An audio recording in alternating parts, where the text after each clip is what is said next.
The life of Abraham, one of the pivotal figures in the Abrahamic religions, is detailed in the book of Genesis, starting around the 12th chapter and concluding at the end of the 25th chapter. Genesis 12 marks the beginning of Abram's journey. His name is later changed to Abraham. It's where we first learn about God's call to Abram, urging him to leave his hometown of Ur and head towards the land of Canaan.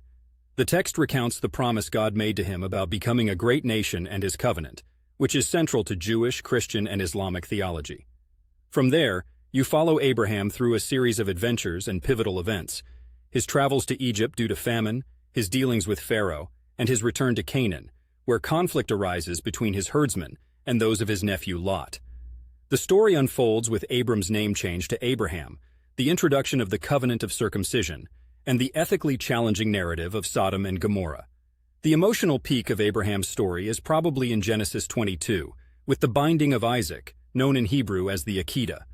It's a tension-filled episode where Abraham's faith is tested in an almost unbearable way, and it has been deliberated by theologians for millennia for its implications on faith, ethics, and divine command. Abraham's journey wraps up in Genesis 25, with the end of his long life and his sons Isaac and Ishmael coming together to bury him in the cave of Machpelah. Now, if you really want to dig into the nitty-gritty while you're in Portland, Oregon, you might consider checking out a local library or joining a study group. There's a wealth of knowledge in these community hubs. Plus, it's a great way to connect with others who are engaged in similar explorations.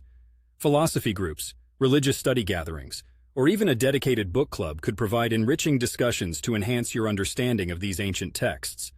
But if you're more of a solo adventurer in biblical terrains, there's always the option of finding a quiet corner, perhaps one of Portland's cozy coffee shops, and delving into Genesis with your own personal copy of the Bible.